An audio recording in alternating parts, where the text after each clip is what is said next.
Some people make $2,000 a week and stay broke, not because they don't work hard enough, not because they don't earn enough, not because the economy is against them. They stay broke because they are addicted to looking rich. And here's exactly what nobody's telling you. The addiction is expensive. The car bill, the new phone every year, the vacation you put on your credit card. So on your Instagram, you have a highlight reel that looks great. Every single one of these is a decision that feels like success in the moment, but then you're not buying your success. They were buying you the appearance of success, and that is completely different. Now, before you click off, I'm not going to tell you that you're wrong for wanting nice things. The desire to want nice things is in all of us. We want nice cars, a nicer house, nicer friends, nicer clothes. But here's what's changed for me. I stopped buying nice things with my income, and I started buying them with my assets. And that one decision is the difference between someone who looks wealthy and someone who is really wealthy. And I want to break that down for you today in a way that I think is going to make you look at your bank account and your lifestyle, and maybe you think differently about your next purchase, hopefully completely different. So let me ask you something. Have you ever gotten a raise? And somehow, I mean, we've all gotten a raise, right? We all started out on less than we make today. And somehow, a few months later, you're still living paycheck to paycheck. That's an interesting fact, isn't it? That my first job was at McDonald's earning $4.25 an hour. And hopefully I've definitely increased from that. But somehow, maybe you can relate that as your income increases, your lifestyle increases, and all of a sudden, you think, oh, I'll double that. I'll get $10 an hour. And all of a sudden that $10 an hour disappears because you've got a new car and you've got new clothes and maybe new activities that you're eating out more often. And then you double it again and you're like, oh, now I'm getting $20 an hour, but still, you're still living paycheck to paycheck. It's interesting, isn't it? And where's it going? Where's it disappearing to? There was a point in time you earned less money than you did today, but you're thinking, where did it all go? Does that sound familiar? Does that sound familiar in your life? Because what I'm about to share isn't about budgeting. It's about saying, it's not about stop buying coffee. I'm not here for that. It's something deeper. It's something that comes to your decision making. This is about the invisible trap that keeps high earners stuck financially, and their identity shift that you need to do to break it. By the end of this video, you're going to understand the difference between looking rich and being rich. And those things aren't the same. You're going to see how exactly lifestyle inflation quietly steals your future every time your income goes up. And I'm going to give you a practical framework, 4 steps that I've used personally that I've taught that helps people build real wealth without waiting until you have more money. Because the truth is you don't have a money problem, you have a priority problem. And today we're going to fix it. So let's get into it. I want to draw a line for you. Not a moral line. Maybe I'll draw a line here. And on one side, you have people who look rich. Over here, they look rich. Right? On one side, you have people that look rich. On the other side, you have people that actually are rich. Right? And from the outside, they might look identical. They might be neighbors. They might wear the same clothes, drive the same car. But underneath, their financial reality is completely different. And let's have a look to what that actually looks like. The person on this side who looks rich, their money flows out. They're like always spending the dollars, right? Always spending the dollars. And they drive a car, and it costs maybe, they're leasing it, and it costs maybe $850 a month, right? Their clothes, they need new clothes every single week. They're spending $200 on clothes. They take vacations. They're on credit cards, personal loans, and they're constantly paying off their bills. Every month, a significant portion of their income goes to paying off their debt, their car loan, personal loan, credit cards, all the rest of it. Buy now, pay later, subscriptions, memberships they've forgotten about. And here's the thing, None of these make them money. So a car, clothes, I'm going to say credit cards, right? None of those things make money. Not one. They consume money. They require income to survive. So what happens the moment that income stops? Everything stops.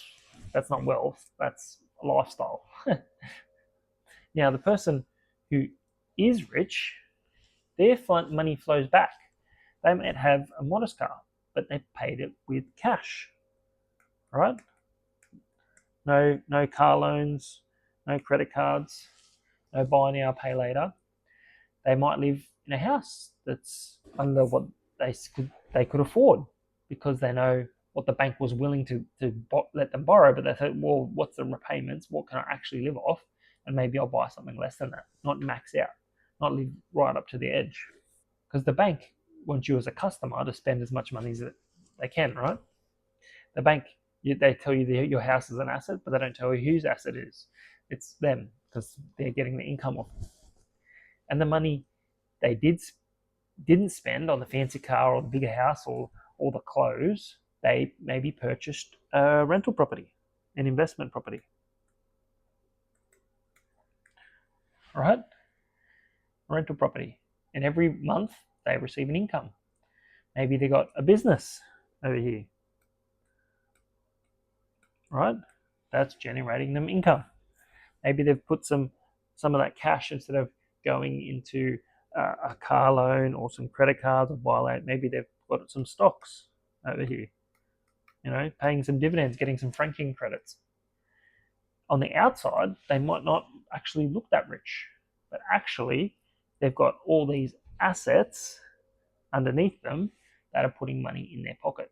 They don't have a closet full of designer clothes. They have a closet full of the assets, depreciating assets that's bringing them income. That's a completely different way to look at it, right? No one's going to pull up to you next to you in the lights and go, "Oh, I love your rental properties. I love your stock portfolio. I love your crypto." They can't see it. Let me make this concrete for you. Let's say you get a raise, and now you're bringing home an extra $500 a month. The look rich move would be to upgrade your car, get the latest phone, get some new clothes. And that feels good in the moment for one day, but now the $500 is committed. You've spent it. It's gone. You're putting it all to these things here, the car loans, the credit cards, the way to upgrade your life, and it disappeared. The rich move would be to keep everything the same, put that extra $500 into a stock, put it into an account so you can start building a buffer so you can start put a deposit down on an investment property. And within 6 months, you got $3,000. Within 12 months, you got $6,000. Right? It compounds over time. That would be the rich move. See the difference? It's not gone. It's working. You're putting that to work. And in 5 years, that's going to you're going to be completely different ballpark. Same income, same raise, but two completely different financial decisions. Now, here's what I needed to understand. This isn't about depriving myself. I'm not telling you to live in a studio apartment and eat rice and beans till you're 60. That's not what this is. The people who are truly wealthy, who have real options, real freedom, real peace of mind, they didn't get there by looking the part. They got there by playing the game differently. It's a game. Understand that we're playing a game. A game where the goal isn't to impress people with what you spend. The goal is to build something that eventually lets you spend whatever you want because the asset is paying for it. Not labor, not time, the asset. And that's the game changer. Now here's where it gets interesting because most people are stuck in the looking rich trap. They didn't walk into it on purpose. Nobody woke up one morning and said, "I'm going to stay broke no matter what, no matter how much money I came." It happened quietly. Understand that the whole system, marketing, oh, that's a new toy, that's a new phone, that's a new clothes, I need it, I need to upgrade. Oh, there's a new car, I need to upgrade it. How many of us go, oh, there's a new iPhone out, I need it, right? We all fall into that trap. It's inflation, it's lifestyle inflation. It's silent, it's gradual, and it's ruthless. So here's how it works. You're earning $4,000 a month. Life is tight, but you're managing. You get your rent covered, your bills, car payment, groceries, it all fits in. Something good happens. You get a raise. Now you're on 5,500. Woohoo! Right? Your brain goes, oh, let's see what we can stretch this for.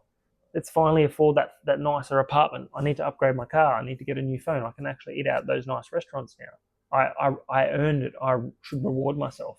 And here's the thing: none of that feels reckless in the moment because you worked for it. You deserve it, right? That's how you justify it. You need to upgrade.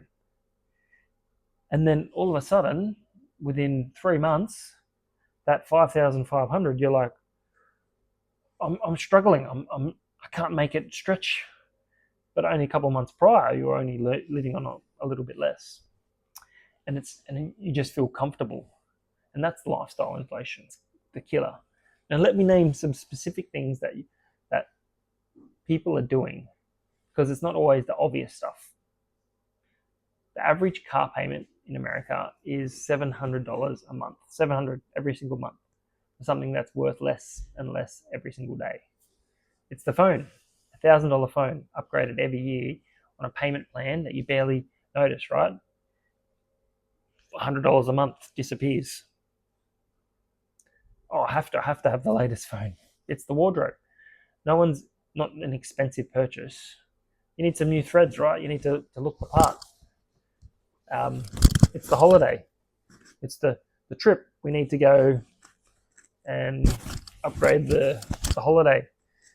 Go on a latest trip and get it on the credit card. It's the subscriptions, the streaming services. I've got Stan, I've got Netflix, I've got Disney Plus, I've got Amazon Prime, I've got all of them, right? But you don't need them all. You don't need any of them. If you spend so much less time watching the TV and actually spend it investing in yourself and growing yourself, learning about investing, learning about finances, learning about how to build wealth over time, like watching this YouTube, you could watch yourself grow and expand, right? How much time do you just waste? It just goes down the drain. But here's what makes lifestyle inflation truly dangerous. It's not just because you spend more than you earn, it's that every upgrade raises the floor. Think about it. When you were making $4,000 a month, you could survive at $4,000. Now you're making $5,500. You can't survive at $4,000 anymore, right? You've risen the floor. What's the I can't remember the saying, something about once you've experienced it, that becomes the norm. Anyway, you haven't gotten richer, you've gotten more dependent, and that's the trap. You keep needing more just to stay in the same place. It's like a treadmill. Speeds up and you just run faster and faster and faster. It's cruel. The system is designed to keep you trapped. From the outside, you look successful. The car, the clothes, the apartment. People look at your life and say, oh, look, he's made it. But deep down, the truth, one missed paycheck, one slow month, one unexpected bill, one unexpected health crisis, and you're out. That's not freedom. That's a cage. Now, I want to be careful here because I'm not standing here pointing the finger at you.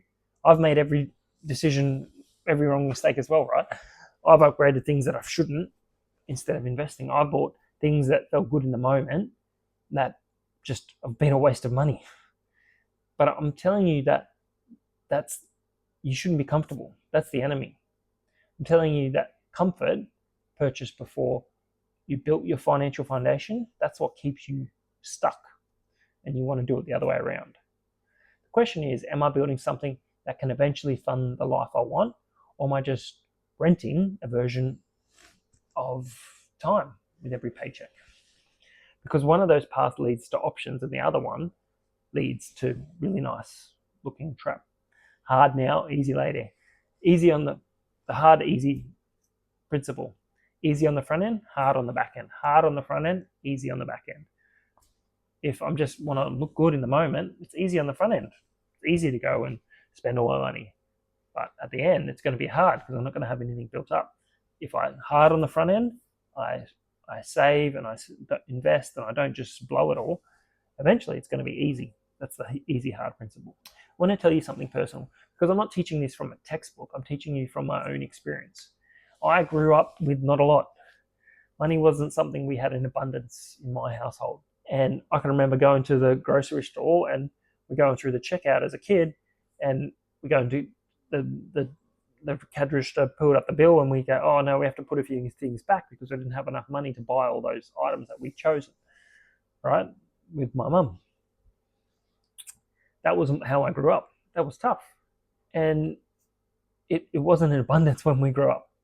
Either you spend all your whole adult life trying to look like you escaped that, like you got away from it, or become obsessed with actually building something that means you never go back there. I chose the second. But to be honest, it wasn't easy and it wasn't without sacrifice. When I started earning real money, money I've never seen before growing up, I felt the pull. It's hard.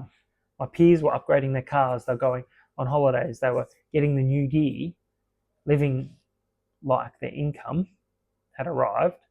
And I wanted those things too. I wanted a new car. I wanted the new clothes. But something inside of me said, if you spend this money now for the look, you'll be exactly where you are in 5 years' time. Just you drove there in a nicer car that cost you more. And I wanted to build something for the generations. I wanted to build something for my children so they didn't have to have what I had growing up. So I made a decision to keep driving the car I was driving. I made a decision to keep living where I was living. And I took the money, the extra, the buffer, the part I increased, and I put it away and I saved for a deposit for an investment property. That's not glamorous. That's no one can see it, right? Unless I told my friends about it, they wouldn't know. But that decision helped me build financial pillars in my life to build things for the future. And then I did it again. Same discipline, same decision. Kept the lifestyle stable, stack the surplus, buy the next asset. Because here's what I learned. The first property teaches you how to buy property. The second property teaches you how to build a portfolio. And the portfolio buys you time, not stuff, not status. Time. The ability to make decisions based on what you want to do, not based on how to keep the bills paid. And that's where real wealth is. Not the car, not the watch, that. Now, I do have some nice things today. I'm not going to, that's okay. But the difference is the nice things I have today aren't being paid for by labor, they're being paid for by assets I bought years ago. I'm still driving an old car. I haven't upgraded it yet. I didn't deprive myself, I redirected it. I said no to the car 1 year so that assets could continue to grow, keep building.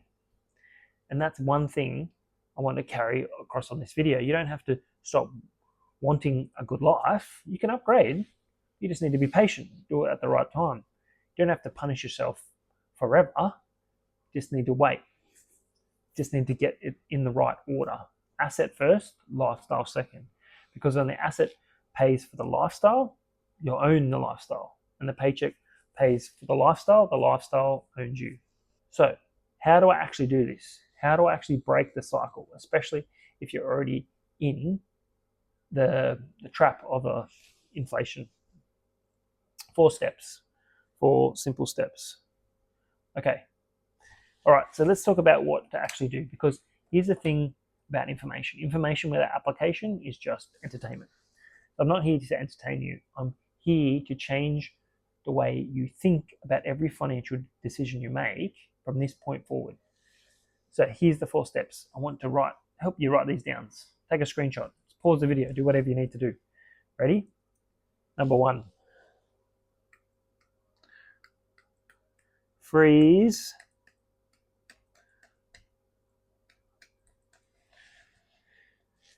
I know I've been talking about this.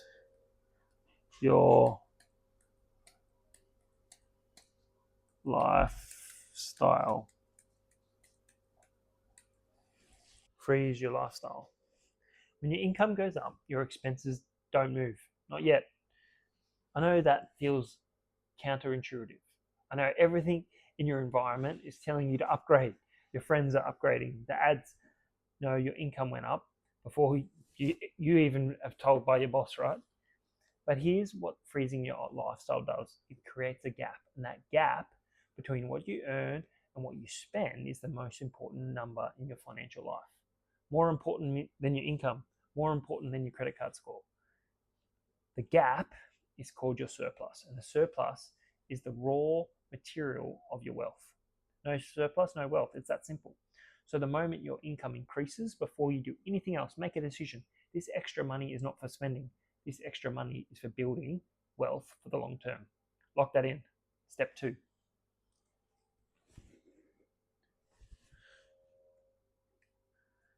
Stack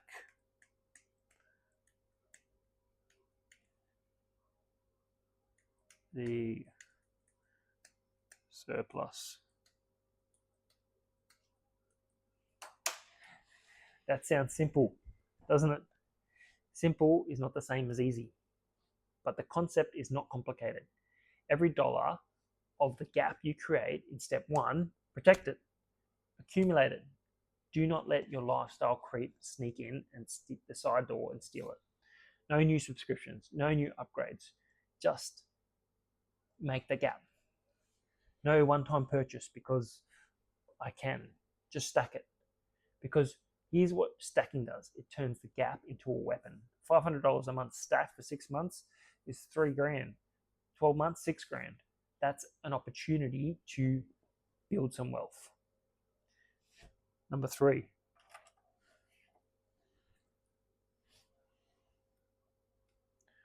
Buy, with what you're stacking, buy cash flowing assets. What are cash flowing assets? An asset is something that puts money in your pocket. Now, this is where most people want to skip to first. They want to talk about the investment before they've done step 1 and step 2. But you can't buy assets if you have no gap, no surplus, no buffer. And that's why the order matters. So what is a cash flowing asset? Cash flowing asset is anything that puts money into your pocket or on a consistent basis without requiring your active activity. For me, as I shared, was an investment property, real estate. You buy the property, the tenant pays the rent, covers all the bills, and puts cash in your pocket. Income that comes in whether you show up or not. I don't have to be there, and the money comes in. Here's why this matters so much. Every cash flowing asset you buy lowers the amount of lifestyle dependence on your active income. Buy 1 property, your dependence goes down a little. Buy 2, it goes down a little more. Build a portfolio, and one day you wake up and the assets are covering all your bills. And your job becomes optional. I can work part-time. I can quit my job. Woohoo! Not because you'll want to quit, but because you no longer have to work. It's not dependent on you. And that's a completely different relationship with your time. You can, with your work and with your life. And it started with 1 step, freezing your lifestyle, creating the gap, stacking the surplus, and deploying it in something that actually works while you sleep. And number 4, that's what we've been talking about all day, delay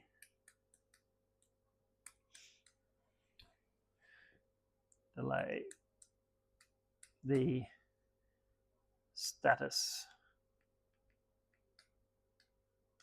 purchase.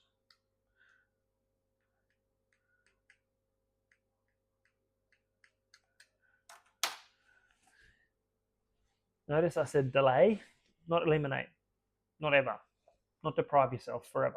Delay. Here's what I mean. You want the car? Fine. Let the asset buy it. You want the fancy watch? Fine. Let the portfolio pay for it. You want the holiday, the upgrade, the whole thing? Let the assets, the cash flowing assets, pay for them. Wait until you have the asset with the money coming in that you can buy it. guilt-free completely, because at that point you're not spending your income on the status symbol, you're spending the asset's income, which means the asset is still there, still working, still giving you money, still compounding, just like interest. This is how the wealthy people truly buy nice things, not on credit, not out of income, out of overflow. Let me say this one more time. Step 1, freeze your lifestyle. Step 2, stack the surplus. Step 3, buy cash flowing assets. Step 4, delay the status purchase. I want to leave you with this. Most people think wealth is about how much money you make. You're wrong. Wealth is about how little you need. The person who earns $10,000 a month needs $9,800 to survive. It's not wealthy. They are one bad month away from panic. But the person who earns $6,000 a month and needs $3,000 to live, and has their assets covering half of that, that's freedom. That's true wealth. Not Instagram worthy, not look at me on my vacation every 2 weeks, but genuinely freedom. Free to say no to the job that disrespects them. Free to take the opportunity that doesn't pay immediately. Free to weather the storm without drowning. Low overhead is not a sign of poverty. Low overhead is power. And the sooner you start treating it that way, the sooner your financial life starts to look completely different. So here's the question I want to leave you. Not answer out loud, not put in the comments, just sit with it. Who are you trying to impress? Because every financial decision you make answers that question. The car, who's that for? Is that for you? Is that for the people that you notice you in the car? The apartment? The outfit? The phone? The watch? The holidays? Who are you buying it for? Here's the harder question. Whose people are funding your retirement? Are those people that wow, you have a nice car? Are they funding your retirement, or yourself?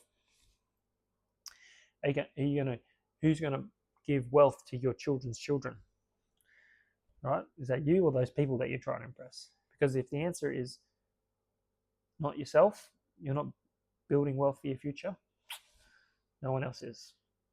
But you deserve it. You deserve a future. Your children deserve a future, a better start than you. So here's what I want you to do right now, today, before you close the video and go back to your life. I want you to ask you one question. Where is my surplus? Not your income, not what you earn, your surplus, the gap between what comes in and what goes out. If that's zero or negative, that needs to change immediately. Start step 1. Freeze the lifestyle, create the gap. And if this video has helped you, share it with someone. Share it with someone and say, hey, this has really helped me think about my financial future. And I want you to help you. So let me know today, do you have a gap? And where you're going to deploy that gap. Thanks so much for watching, and I can't wait to see you on the next video. Take care.